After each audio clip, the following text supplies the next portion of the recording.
I assume that the secret police took interest in you. Did they search your Of home? course, they were very much interested, but the interest grew with time. They were not, look, they were interested in 57, but in 57, 58, they were interested. I have a lot of reports. Now I got the reports, lot of very detailed reports about our opinion, my husband's opinion, my opinion in 57 and 58, and these were very, very long reports about our behavior. They were basically just informers sent on us, but informers were then sent on everyone who was suspect. The real police harassment came, however, later. The real police harassment came in the 60s. The 60s and the 70s. These were the decades of the great police harassment. It came, in fact, after the Korčula Declaration. I see. So if we can move to 1968. Now there's a lot of talking about the 1968 globally, in America, in France. Something happened also in Hungary. For example, the new economic model was introduced at the beginning of 1968. But was it this year in Hungary somehow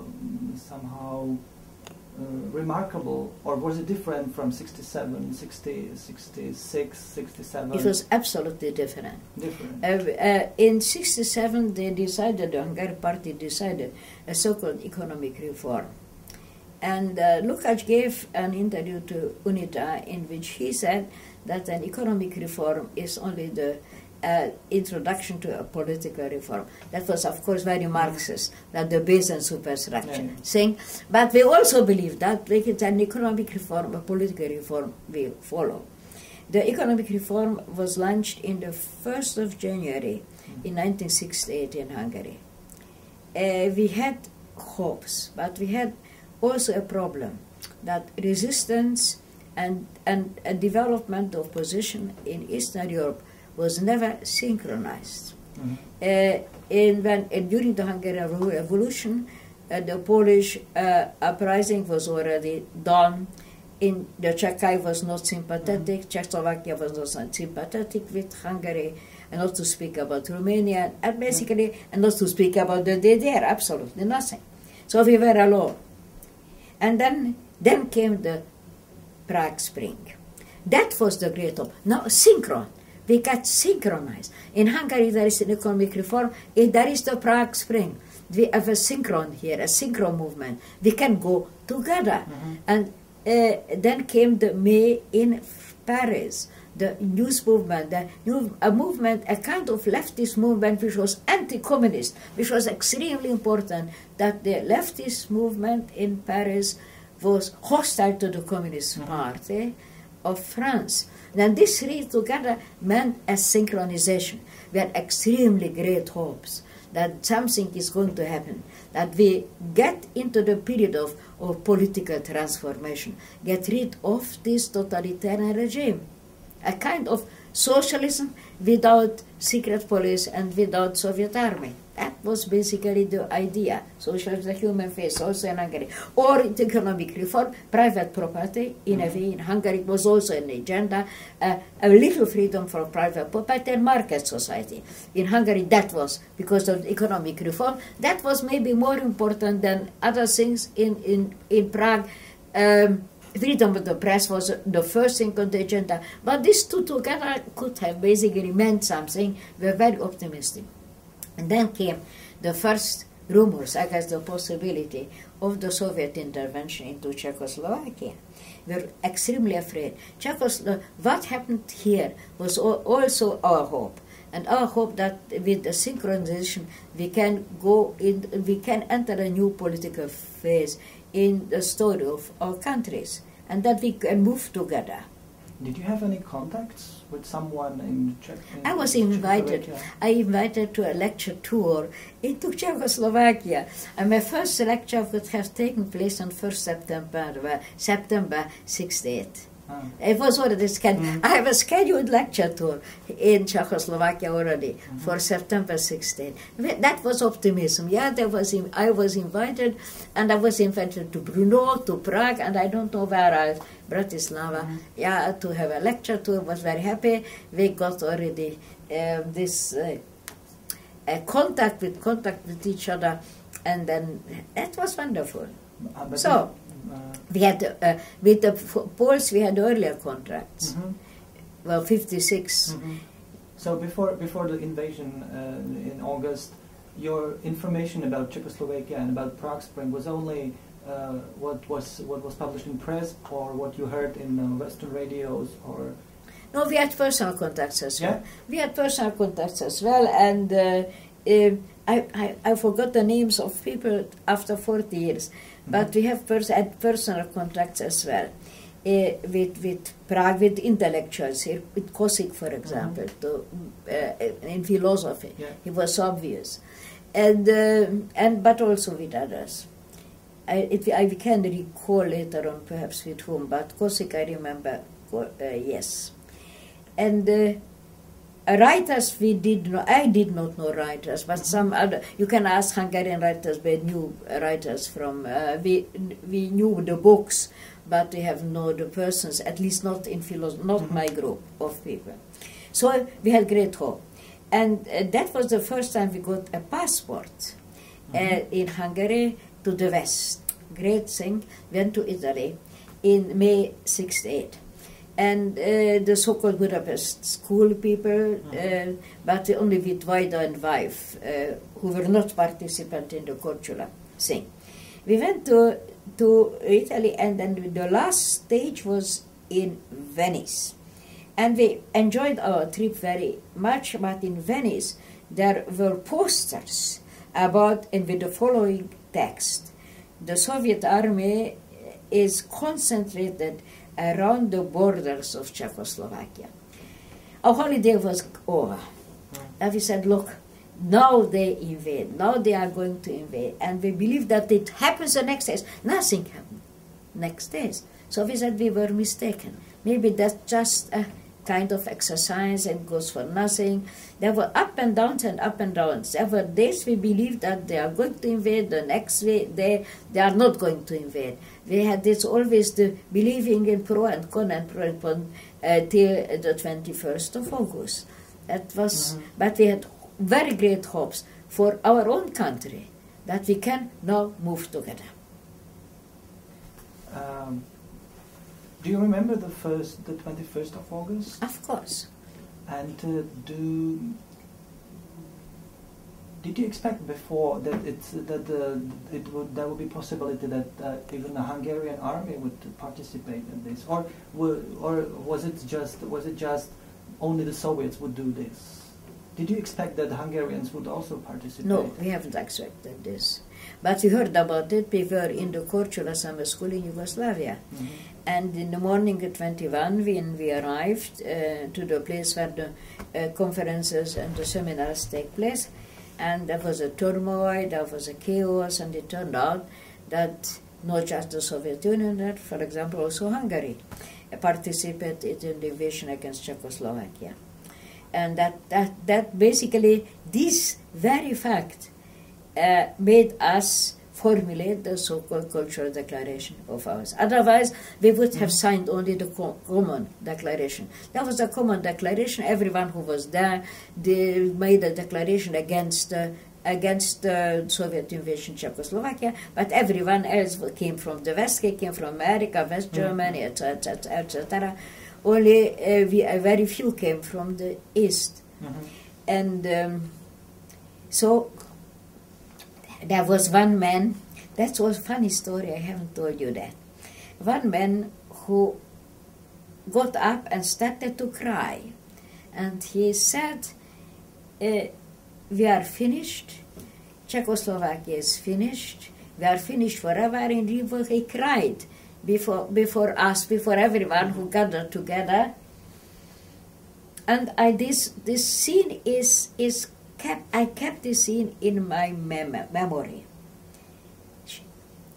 Now, years pass, many, many years. in 1992, I am invited with my husband to Bratislava to give talks at the Institute of the Academy of Sciences. Mm-hmm. So I'm there at the Institute of Academy of Sciences, and immediately said, the director wants to see me, the director of the institute. So I go to see the director, introduce myself. I said, don't you recognize me? I said, no. So I was the one who cried in Korčula. So that's also a happy end. He was the one who cried. So he cried, and we decided to do something which was not enough to sign the common petition, because the Hungarian army participated. That is, Hungarians have a special obligation to make, in addition to signing the common declaration, a formulated declaration. And then we decided, there were 6 Hungarians, 5 of us decided that we put together a text which all the 5 can sign, and one of them disappeared. One of the Hungarians didn't want to participate, so we 5 put together a text, and we sent the text as a collective text signed by all of us, 5 of us, to France Press. And it was published next day in Le Monde. That was the first scandal in Hungary after '58. The first scandal. Last year there was a long article which was published in Életi Irodalom about this issue, and they argued about this cultural declaration, what the significance was. And he said the significance was not that we protested against the invasion, because there were 2 or 3 party members who wrote a letter to Kádár in which they protested against the invasion. That the protest was not to the party, not an inner party, it was a public protest for a bourgeois press, non-communist bourgeois press, public, collective, and public for the bourgeois press. That was the novelty in it. Not the intervention, not the protest, because Hegedűs and others wrote letters. Lukács wrote also a letter to János Kádár that he disagrees with it.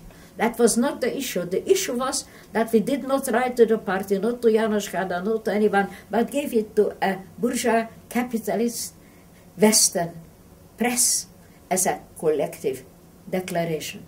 That was the real importance of the thing. Of course, it was the invasion of Czechoslovakia was not just one issue among many issues. That was the issue. It was the issue, because Hungary was now occupying. The occupied becomes an occupier. That's a very important turning point in the life of a country. So it was just a very important issue for intervention. So that was it. So what was the reaction on to this letter? I mean, for example, among your friends in home, or among I don't know, officials, secret party. Was it? You said it was a big scandal. It was a big scandal. There were 3 party members in the group of 5. Myself and Tordai, we were not party members. There were 3 party members. And the 3 members were expelled from the party immediately after this, and we all got a disciplinary procedure. And we lost our passports, and etc., etc. That was not serious. The serious repercussion came afterwards. Afterwards, because as long, that's a story you don't understand. Lukács was alive, and the party wanted to have Lukács as the official Marxist philosophers of the Hungarian Communist Party, Hungarian Workers' Party, Socialist Worker Party, as they called themselves at that time. So they wanted Lukács. Now they could not imprison the students of Lukács, could not even throw them out from their job as long as Lukács is alive, because Lukács wouldn't have tolerated it, Lukács would have protested it to the French and the Italian, etc., etc., hear his voice. So they didn't want to touch us immediately, but they sent the police. They sent the police informers. From this moment on, 68 moment on, we were harassed constantly, day by police informers. That was the novelty. Now we got also we were even in the morning. We were taken to the police, and we got a police warning, a so-called police warning, because of, as they formulated it, incitement against the Hungarian People's Republic. That was incitement. My husband was detained for a few days, arrested for a few days. So the police started to move, but the police started to move not after 56, started to move after 68. Then they started to move. We were always harassed by these informers, which was unbearable. Not because we were afraid, we were not afraid. And we took care of it not to be afraid. From this moment on, we gave interviews to the foreign press. My husband even spoke to the BBC, because we decided now we go into the open. We don't want to be a clandestine group. We want to go open, that we are in opposition politically. We sign and we give interviews to foreign newspapers and so on. And my husband was clever. He said, this is the danger, but it's also a protection. There's two faces, danger and protection. But the police officers haven't intimidated me. They disgusted me. They were really disgusting. And I don't like people to enter my home and ask me questions from where can he get a revolver, or the stupid questions they ask from me. So where can I get in touch with the BBC in order to make a statement against Kadar? They asked the stupid questions. The informers were stupid even. In addition, we knew all that they were informers. So it was not a great secret. But only this harassment followed us on the street, even in when the holidays. And holidays, a car always followed us. You say you can get nervous because of this.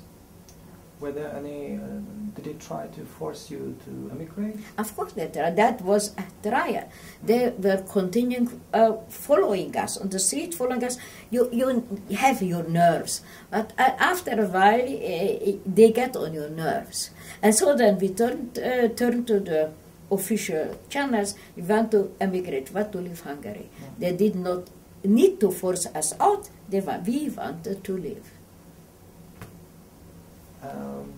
Did you plan, or besides speaking to BBC or to foreign press, did you plan to make some not so kind of organization, but kind of a petition, or to spread it more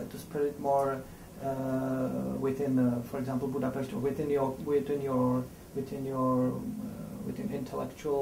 actual groups? They were always very reluctant to make an organization of any kind in Hungary.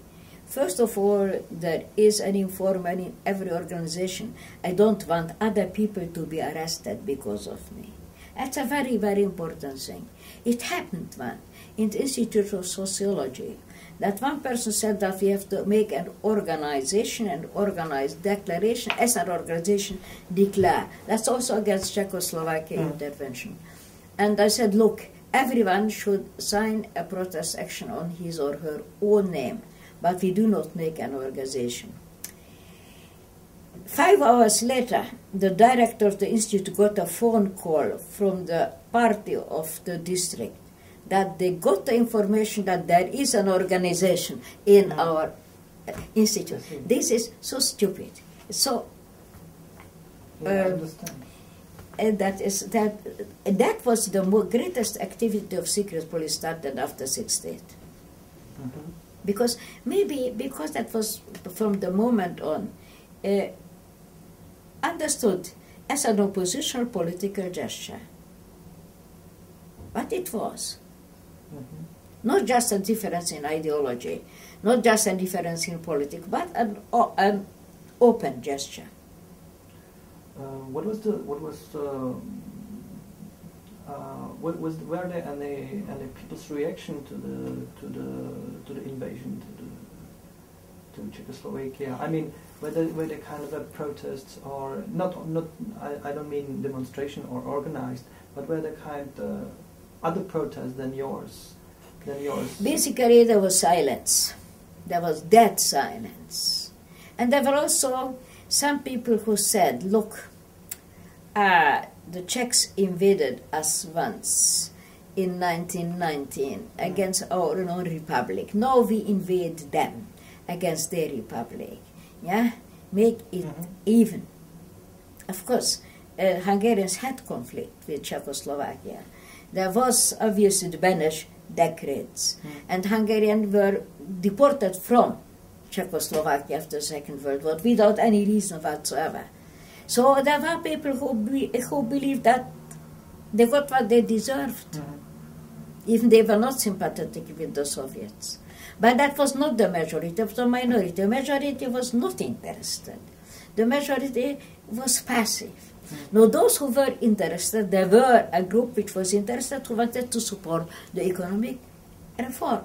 And they believed that now we are at the end, that the intervention of the Czechoslovakia is the end of the economic reform in Hungary, and it happened that way, that we cannot go on because it dies out together with it, with the Czech development. There was this, but if they did not organize anything, because you should not forget, 56 was close, people were still sitting in prisons, people were still very much afraid, and they already started to love Kadar because they were already afraid.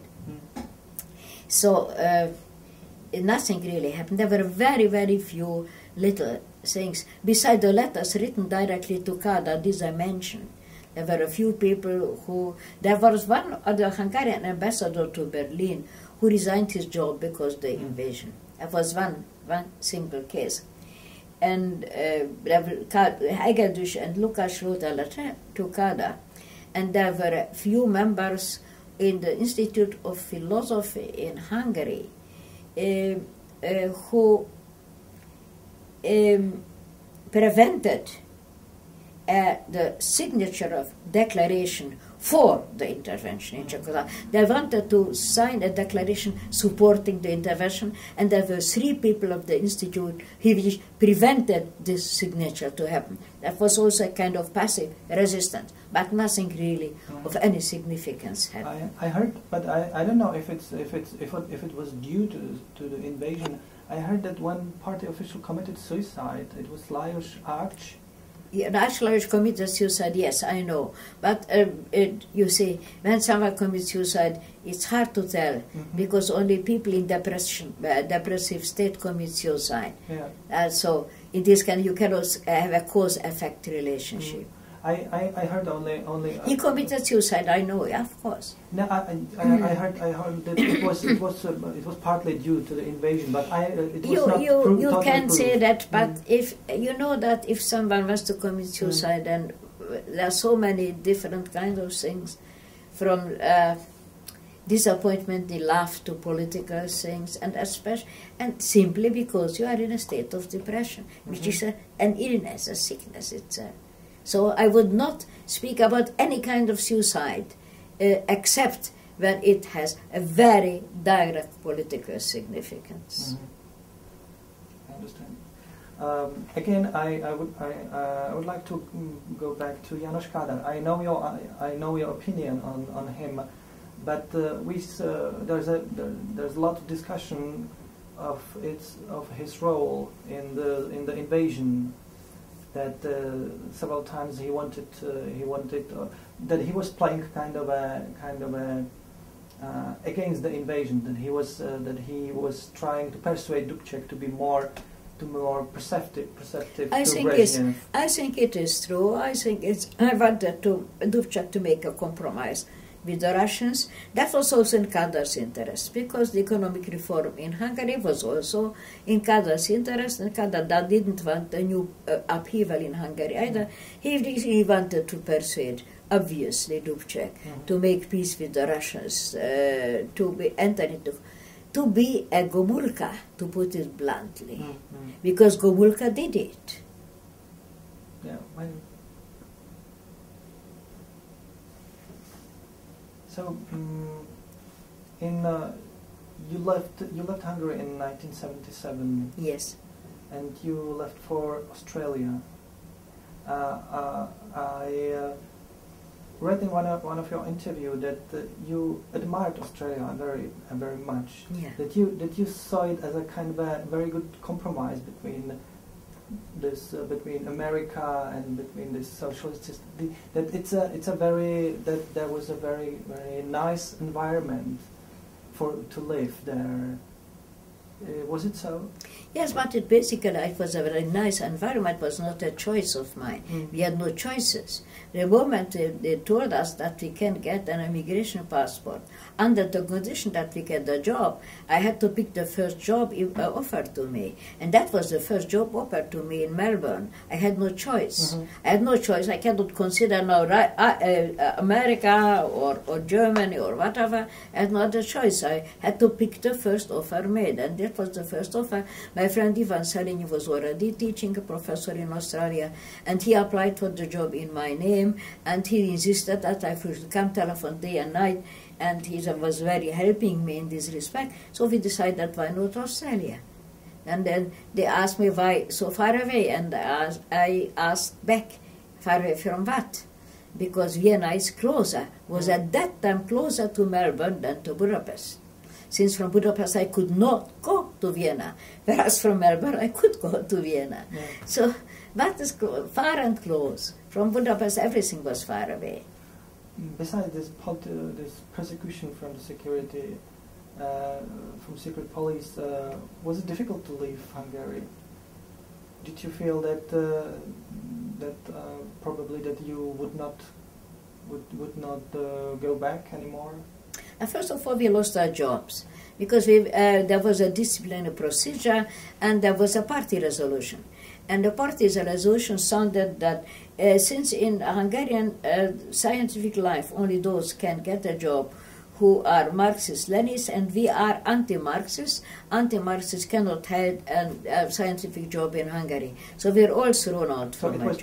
Yeah, we were all that's the group that not just Markus Kappel and Mihai Weiden and myself, but also Janos Kiss and György Bence were thrown out from a job because we are anti-Marxist. So as anti-Marxists, we cannot have jobs in Hungary, so we were without jobs, obviously. And they asked us to participate in a so-called scientific discussion in which they discuss anti-Marxist views. And then we wrote a letter. The letter still kept a copy of the letter to the party that we are ready to participate in a scientific discussion, but in our mind a scientific discussion is public. It takes place in a newspaper or in a journal when people can write their criticism and we can answer the criticism. But a closed discussion organized by the party, it's not a scientific discussion, because the result is ready before the discussion takes place. We are not ready to participate in this discussion. So this is what Ozel told us after the system change. Had you participated, okay, you would have made a self-criticism. After a few years, everything would have been forgotten, and you did not play the game. And said, look, this was exactly the case. We did not want to play the game, because there was a game in Hungary. You could at that time already say, oh, I was wrong, and then the party would send you away, and then you get back, and you get again a position, and you can get further on your position. Nothing lasts forever in this late Kader regime. All you have to shut your mouth. That's the only thing you needed, politically shut your mouth. Otherwise you can do whatever you wish. That was the philosophy of Ozel.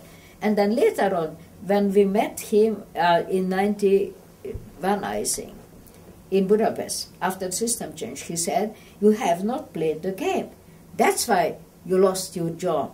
Why didn't you play the game? You must have known that that's the game. So no, we didn't want to play the game. That was the issue. We knew that it is on their part. It's a game. But we don't want to play the game. That was how we lost the job. So we left Rosa not just because of the police informers, but also we had no jobs. And you were not permitted to have any other job. No, because that was a law in Hungary. You cannot take a job if you are over overqualified. We were overqualified for all possible jobs except jobs we could not have because we were anti-Marxist. That's the catch-22. I see. It's very interesting because I felt because lots of dissidents in Czechoslovakia they were permitted to do some manual jobs. Because we could not have done manual job because you're overqualified. That was against the law. They cannot take us for a manual job because they're overqualified. That was very funny things. The Hungarians are very clever inventing this kind of things. Overqualified. Overqualified, yeah. That's very interesting. So, in other words, that you weren't allowed to do anything. But you see, yes, because we got this black work for translation. That is, in other people's name, we translated books, so we could earn money. In Hungary, you do everything behind. So of course you could, in a way, survive very poorly because they paid very little for translation. But still, it was not a way of life to translate stupid books. Not necessarily stupid, because my husband translated, I think, Brit Moralist, which was a very clever book. But since it was a very difficult translation, he could earn very little with it. And so we got also a stipend. I got a stipend from the Heine stipend from Germany. And Margareta from Brentano, who was professor in philosophy in Germany, got me this stipend. Now, I wrote Margareta from Brentano, I cannot leave Hungary because I have no passport, so I cannot pick up the stipend. The Margareta Brentano told me that they are going to send the stipend to a Budapest bank on my name, which I picked up and divided among the groups full of all people who lost their job. That was also a very great problem for the party, yeah, that they got money from abroad. That was something sticky about this. And did they try to kind of stop this channel, or did they try to... No, they could not stop the channel, but they had to hire a lawyer to defend us. But in this case, because it was about legally getting money in the bank, you could hire really a lawyer. I was a lawyer who became a member of the parliament on the SDS level. He was a lawyer already of the opposition, was also Ursh's lawyer, and he defended us in this case. Okay.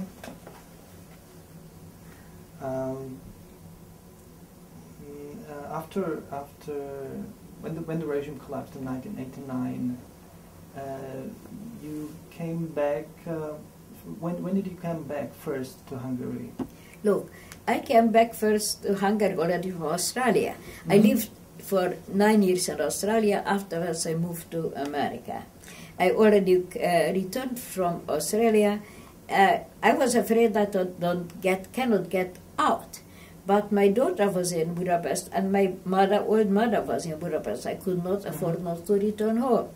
So I returned home first, I think, after 2 or 3 years in Australia, and I was not sure whether I get out. It's not difficult to get in, it's difficult to get out. I had a Hungarian passport. That's also funny. Because in Hungary, my passport was also always confiscated. And when I got, that was after 3 years, I got the Australian citizenship. And I wrote the Hungarian embassy to Canberra that I am from this moment an Australian citizen, I have an Australian passport. Immediately got an answer whether I would like to have a Hungarian passport. I said, yes, of course. And in 2 weeks I got a Hungarian passport. Never in my life have I got a Hungarian passport in 2 weeks. But the moment I became an Australian citizen, I got a Hungarian passport in 2 weeks. So then I returned to Hungary with the Hungarian passport, and with my mother and my daughter, who had since then also a daughter, a granddaughter. And then I stayed for a week or so, and then I left. I left to the Ferryhead, you know Ferryhead, the airport. And when I stood in queue for the passport control, the person who was sitting in the box took my passport and went away. And the box remained empty. Behind my back there were a lot of people or the queue up with the passport, nothing happened. During this 5 minutes was 5 minutes, no more. I was rethinking my conversations in Budapest, and what should I tell if they ask me this or that? I could not deny that I had conversation because they of course knew that, but the topic of the conversation need to be somehow reformulated. Was thinking. In fact, after 5 minutes, the gentleman came back, asked me the following question: "Are you Ágnes Heller, the philosopher?" I said yes. I said, "Now comes the arrest," and he gave me my passport. I said, "Happy to have met you." Örülök, hogy találkoztunk. He said. So then I went, from this moment on I was brave to come back. It happened only once that we get a search on the border with my husband. They searched our luggage in the border. But normally went in and out in the 80s, late 80s without a problem. Really? So why do you think because they permitted you go in? Because I thought that they would